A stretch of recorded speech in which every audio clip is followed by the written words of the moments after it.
Bismillahirrahmanirrahim. Assalamualaikum warahmatullahi wabarakatuh.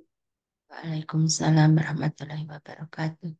Pertama-tama, puji syukur Alhamdulillah kita panjatkan kehadirat Allah Subhanahu wa Ta'ala atas limpahan rahmat, taufik, hidayah, dan inayahnya pada kita semua, yang mana sampai saat ini kita masih diberikan iman, Islam, dan kesehatan, sehingga kita dapat melaksanakan sholat lail, serta mengikuti kajian Qiyamul Lail dan doa bersama yang ke-130 pada pagi hari ini. Tak lupa sholawat serta salam kita sanjungkan kepada junjungan kita Nabi besar Nabi Muhammad Shallallahu Alaihi Wasallam, dan semoga kita selaku umatnya mendapatkan syafaat beliau di hari akhir kelak. Amin amin ya robbal alamin. Yang kami hormati Ketua PPH Universitas Muhammadiyah Surakarta beserta jajarannya, yang kami hormati Rektor Universitas Muhammadiyah Surakarta beserta jajarannya, dan seluruh sivitas akademika Universitas Muhammadiyah Surakarta yang dirahmati Allah Subhanahu wa Ta'ala. Bapak Ibu hadirin sekalian, untuk memulai acara kita pada pagi hari ini, mari kita awali dengan bacaan basmalah bersama-sama. Bismillahirrahmanirrahim. Memasuki acara yang pertama, kita akan menyimak tausiah yang akan disampaikan oleh Dr. Lisnawati Ruhaina MSI. Kepada beliau, Ibu Dr. Lisnawati Ruhaina, kami persilahkan. Baik, terima kasih banyak Mbak Di Oktavia untuk kesempatannya. Bismillahirrahmanirrahim. Assalamualaikum warahmatullahi wabarakatuh, Bapak dan Ibu semuanya.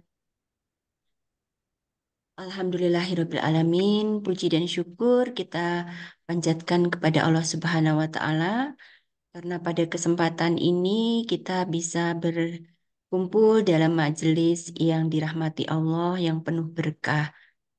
Salawat dan salam kita panjatkan kita berikan kepada Nabi besar kita, Nabi Muhammad SAW, yang kita harapkan syafaatnya di akhir zaman nanti.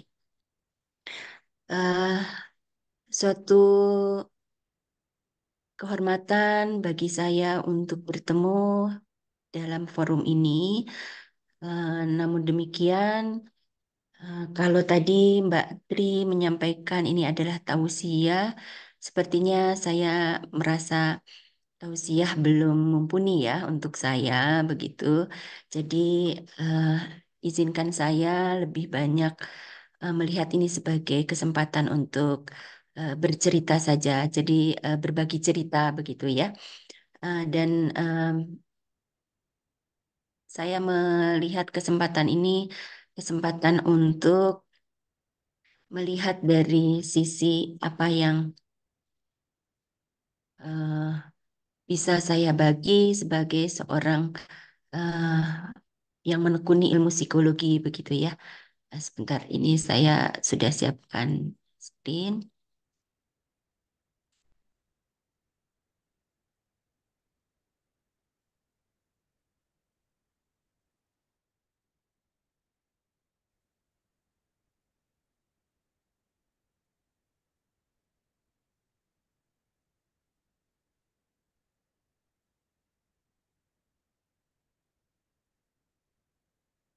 Saya coba share screen dulu.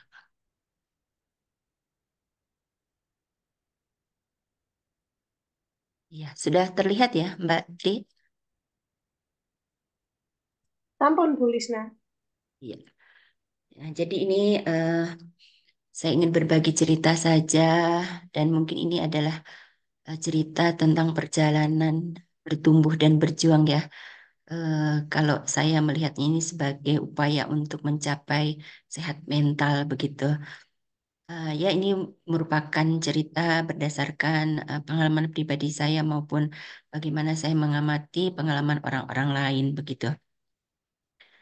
Eh,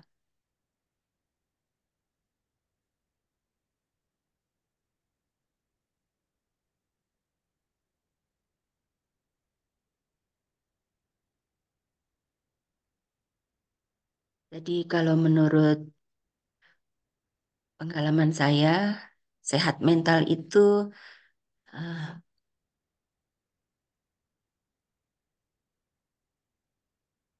tentu seperti kita ketahui bersama ya, itu merupakan keadaan kondisi mental kita yang lebih stabil, tenang, damai, dan juga dengan keadaan tenang dan damai ini biasanya menjadi luas dan lebih siaga untuk berkarya gitu ya. Namun demikian, kondisi mental tidak selalu konstan stabilnya. Karena hidup itu biasanya naik turun. Terkadang di atas, terkadang juga di bawah. Nah, ini kalau dalam posisi eh, kondisi kehidupan kita ini sedang turun, sedang berada di bawah, bahkan mungkin pada saat berada di posisi titik terendah begitu ya. Tentu itu bukanlah sesuatu yang nyaman dan membuat kita bisa terguncang saat mungkin terkena musibah atau mungkin sakit atau barangkali kita menghadapi pengalaman berat kehilangan keluarga, bisa juga mungkin kehilangan harta atau tahta jabatan, mengalami bencana atau juga dalam keadaan menghadapi mara bahaya. Jadi tentu kondisi seperti itu bukanlah kondisi yang mudah untuk mempertahankan kesehatan mental kita. Tapi mari kita berefleksi dulu sebentar bahwa selama kita hidup, tentu setiap dari kita itu pernah ya mengalami masa-masa yang sulit, masa-masa yang berat begitu. Pernah ada musibah, tapi kan kita juga masih bisa tetap sehat, kuat, sempat begitu ya. Itu artinya kita masih tetap eh, bisa mempertahankan sehat mental begitu ya. Dan itu bagaimana bisa dapat melakukan itu? Nah, tentu Bapak dan Ibu eh, sebagai eh, orang-orang yang beriman punya modal yang kuat ya. Kita, saya yakin Bapak dan Ibu punya senjata yang sangat jitu ya untuk mengatasi guncangan atau badai kehidupan begitu ya. Dan biasanya senjata seorang Muslim itu sudah pasti tidak diragukan lagi ya, yaitu adalah keimanan, keyakinan akan besarnya pertolongan Allah. Sehingga ketika musibah datang, itu senjatanya adalah berserah diri. Nah, eh, saya mungkin tidak mendalami sekali perspektif Islam ya, yang saya pahami lebih sebagai pengalaman saya menghayati sebagai seorang Muslim saja begitu. Jadi mohon maaf jika ini kurang mendalam begitu ya dari sisi perspektif Islam. Saya hanya menghayati bahwa pemahaman saya sebatas pemahaman yang saya hayati, Islam itu adalah sama dengan berserah diri begitu. Karena Islam berasal dari kata salm yang berarti damai, juga berasal dari kata salam yang berarti selamat dan sejahtera, juga berasal dari kata salim yang berarti bersih dan suci, ada juga berasal dari kata aslama yang berarti menyerah, dan islaslama mustasalimun itu berarti penyerahan total kepada Allah. Dengan demikian saya menghayati bahwa masuk Islam secara keseluruhan berarti menyerahkan diri secara total kepada Allah dalam melaksanakan segala yang diperintahkan dan dalam menjauhi segala yang dilarangnya. Nah, ini mungkin sudah eh, merupakan upaya untuk bertakwa kepada Allah Subhanahu wa taala. Dan kalau saya sempat cuplik satu ayat dari Al-Quran, surat Ibrahim ayat 4, surat Ibrahim atau surat 14 ayat 12, Allah Subhanahu wa taala berfirman yang dalam Al-Qur'an, "Wa ma lana alla natawakkala 'alallahi wa qad hadana subulana wa lanasbiranna 'ala ma adaitumuna wa 'alallahu wa 'alallahi falyatawakkalil mutawakkilun." Kalau kita artikan dalam bahasa Indonesia, dan mengapa kami tidak akan bertawakal kepada Allah, sedangkan Dia telah menunjukkan jalan kepada kami, dan kami sungguh akan tetap bersabar terhadap gangguan yang kamu lakukan kepada kami. Dan hanya kepada Allah sajalah orang yang bertawakal, berserah diri. Nah, itu menunjukkan bahwa berserah diri itu hanya kepada Allah. Jadi kita juga sudah merasakan bagaimana berserah diri kepada Allah itu membuat kita menjadikan Allah tempat kita bergantung, Allah tempat kita bersandar, dan Allah tempat kita berlindung. Allah tempat juga kita meminta, bahkan kita juga menghayati dan merasakan sifat-sifat nama-nama Allah itu ya di dalam Asmaul Husna yang 99. Nah, mungkin di sini saya ingin sedikit melihat, menunjukkan perspektif eh, psikologis ya, ketika berserah diri itu dirasakan oleh kita semua. Dan saya yakin Bapak dan Ibu semua sudah mengalami ini, hanya mungkin saya perlu refreshing sedikit begitu ya, menyegarkan kembali gitu.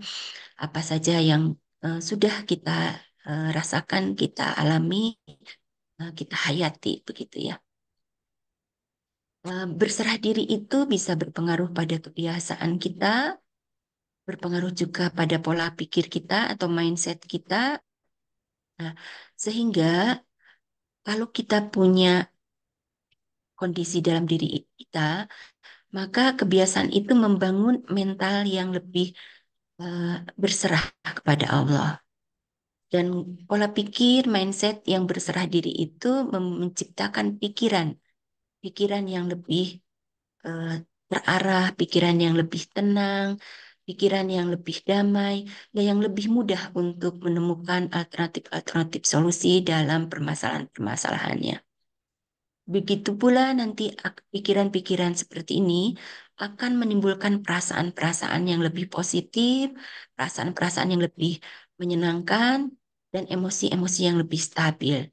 Sehingga dengan demikian, tindakan dan perilaku pun akan lebih terkendali, lebih eh, produktif, lebih mudah untuk berkarya, dan biasanya dapat bekerja dengan lebih flow atau lebih lancar begitu ya.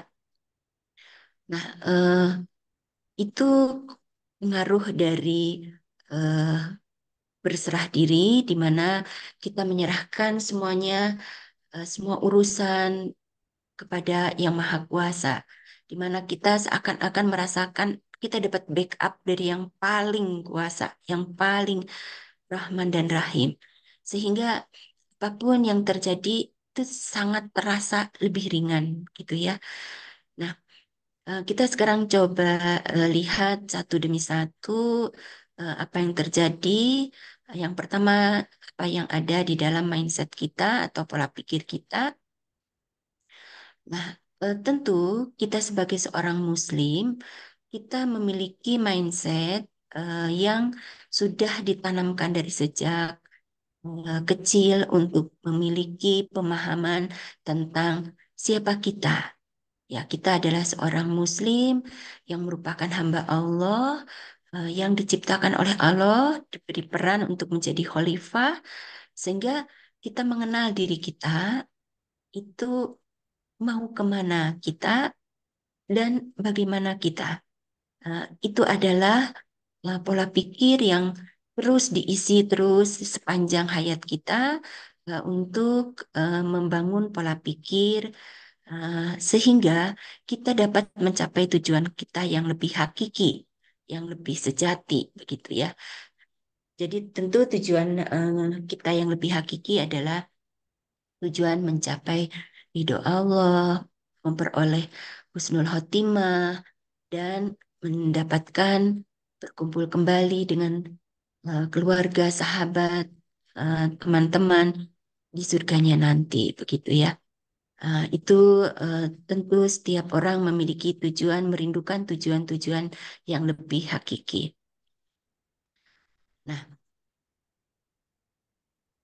kondisi pikiran kadang-kadang itu juga tidak selalu berada dalam kondisi yang tenang, damai, begitu. Eh, Sama seperti halnya hidup itu ada siang, ada malam, tentu ada juga suka dan ada juga duka.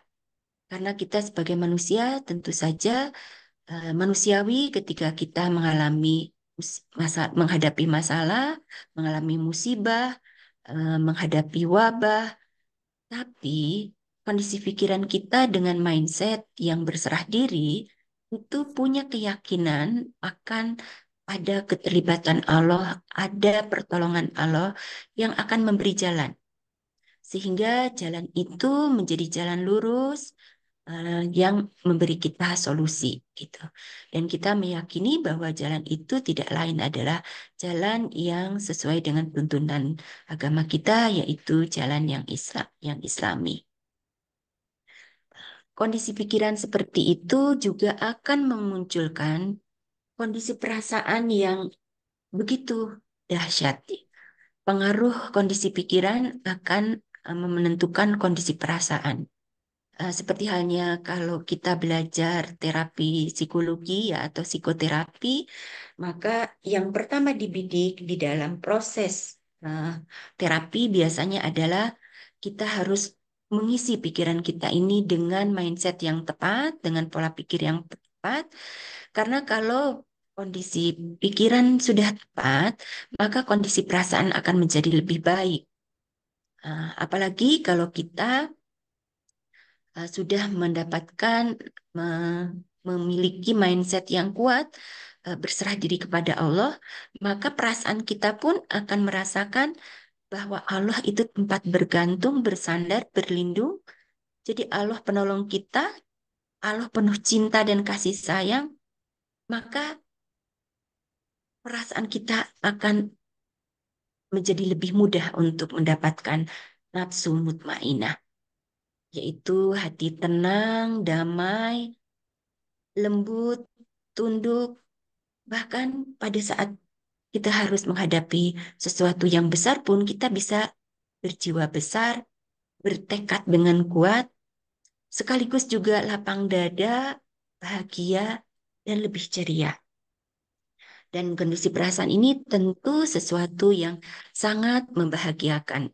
Tentu emosi yang sangat diinginkan oleh kita semua ya.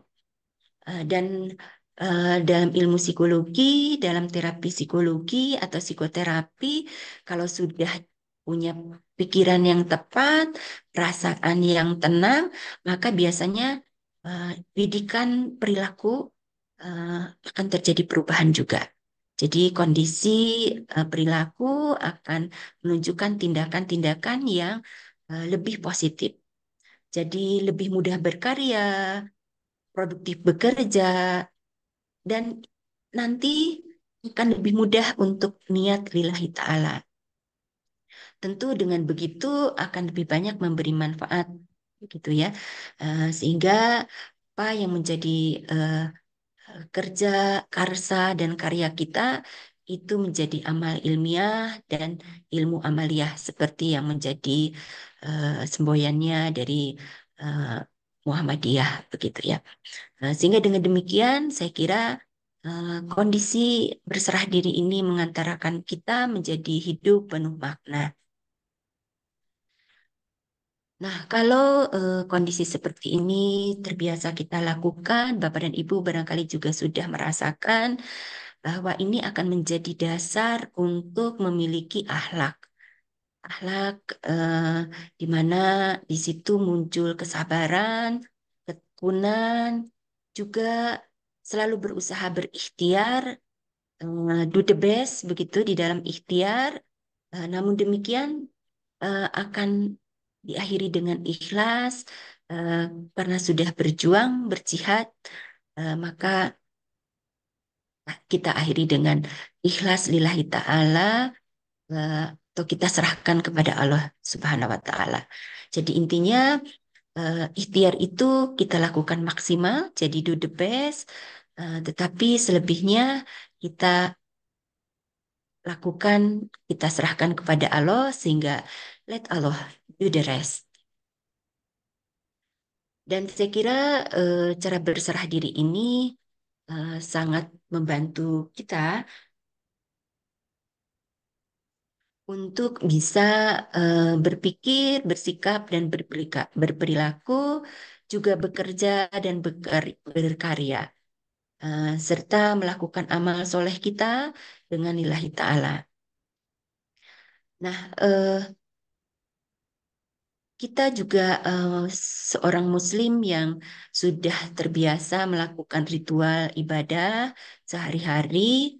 Bapak dan Ibu, saya yakin itu sudah menghayati ya, merasakan bagaimana dalam sholat eh, memunculkan berserah diri, juga dalam ibadah-ibadah yang lain, sholawat, baca Al-Quran, melakukan amal soleh, sodako, zakat, berhaji, berkurban, dan sebagainya, tuntunan ibadah di dalam Islam, itu ada banyak sekali opsi atau pilihan-pilihan beribadah.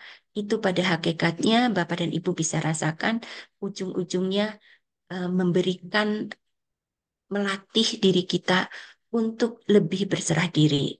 Dan itu menjadikan kita eh, selalu menghadirkan pertolongan Allah, selalu mengandalkan kekuatan Allah ketika kita berhadapan dengan ujian, kesulitan, tantangan, sehingga seberat apapun ujian, cobaan yang kita alami, dengan menyerahkan kepada Allah, dengan berserah diri, itu insya Allah kita akan lebih mudah, lebih ringan, dan lebih bahagia menjalaninya. Bagaimanapun, hidup itu harus penuh dengan rasa syukur dan qanaah, sehingga hidup yang hanya sekali ini bisa kita nikmati. Dan cara menikmati seorang Muslim tentu berada dalam kenikmatan berserah diri kepada Allah. Sehingga semua urusan kita yakini sudah ada yang mengurusi. Kita hanya tinggal melakukan ikhtiar apa yang bisa kita kendalikan, apa yang bisa kita lakukan dengan sebaik mungkin. Untuk hal-hal yang tidak bisa kita lakukan atau tidak berada dalam kendali kita, maka itu sudah menjadi urusan Allah. Insya Allah Allah akan mengurusnya untuk kita. Nah, dalam perkembangan ilmu psikologi itu juga sudah mulai banyak kajian-kajian bagaimana cara mencapai sehat mental dengan pendekatan-pendekatan eh, Islami begitu ya. Maka muncullah muslimah ini, para ilmuwan psikologi Islam mengangkat terapi-terapi yang berasal dari ritual ibadah Islam, seperti terapi sholat, terapi doa, di mana dalam hal ini pada dasarnya itu memiliki esensi memprogram otak kita atau mengafirmasi. Jadi kalau kita berdoa dan dalam sholat itu juga penuh dengan doa, hakikatnya itu adalah memberikan afirmasi, memprogram otak kita untuk memiliki mindset seperti yang diharapkan dalam doa-doa itu. Begitu pula dengan terapi Quran, ada juga terapi Islamic mindfulness, itu juga membangun kognitif kita atau kognisi kita supaya memiliki isi pikiran yang lebih tepat, yang lebih mengempowering, yang lebih berwawasan luas begitu. Begitu pula ada terapi zikir, ada Islamic hipnoterapi, yang di dalamnya itu sebenarnya ada upaya-upaya membuat framing baru atau reframing supaya self-talk kita, apa yang kita katakan kepada diri sendiri dalam ucapan-ucapan kita itu menjadi self-talk yang memberdayakan diri kita, yang membuat kita lebih kuat, yang membuat kita lebih mantap, optimis, dan selalu menjadikan kita itu berada dalam kondisi lebih positif. Ini akan sangat membantu untuk tadi ya menjadi sehat mental begitu. Baik, dengan demikian eh, tentu Bapak dan Ibu merasakan bahwa sebagai manusia tidak bisa lepas dari ujian, cobaan, musibah, mungkin eh, apa namanya mara bahaya begitu ya. Namun demikian itu bukanlah kita lihat sebagai sesuatu yang harus eh, kita takuti. Bagaimanapun kita harus berdamai dengan kondisi itu karena itu bagian dari kehidupan kita. Sehingga seorang muslim, kita sebagai seorang muslim melihat musibah itu dari kacamata yang lebih positif, jadi lebih melihat itu sebagai kesempatan untuk meningkatkan ketakwaan, meningkatkan kedekatan kita kepada Allah, dan meningkatkan jiwa berserah diri kita.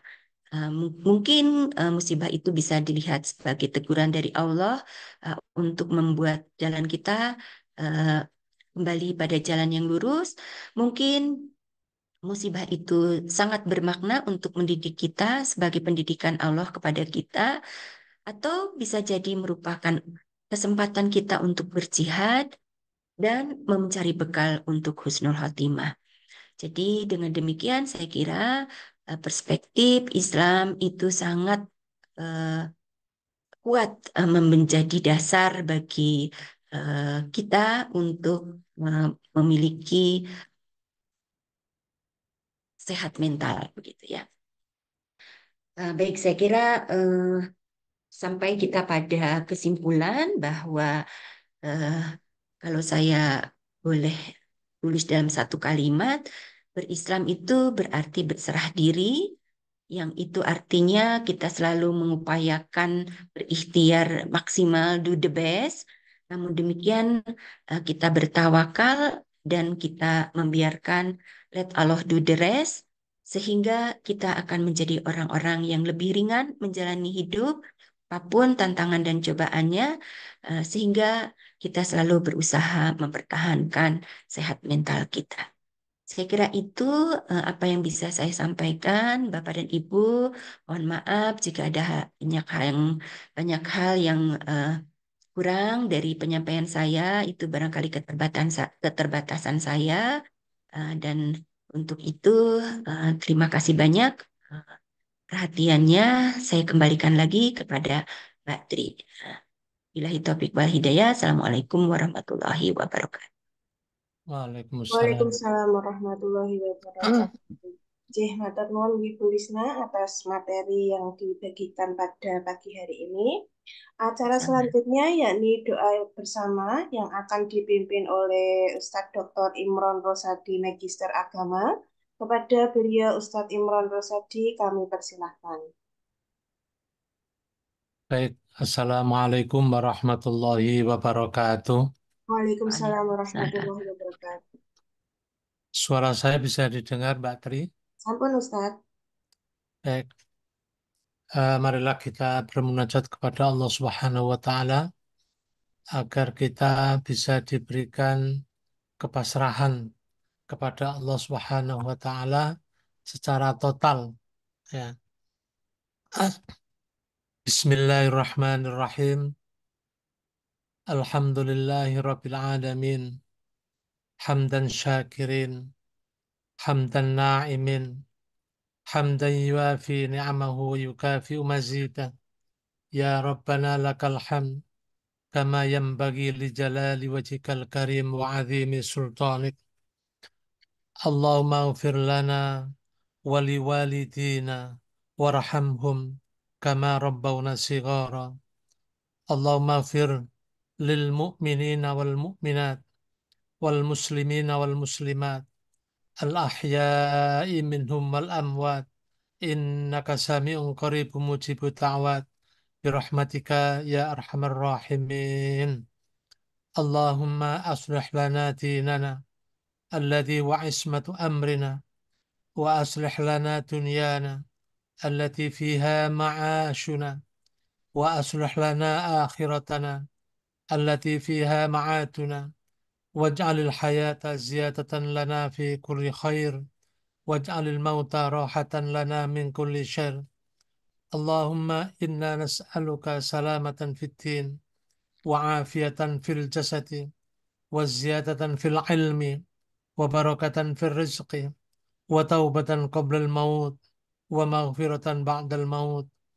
اللهم هون علينا في سكرات الموت، والنجاة من النار، والعفو عند الحساب.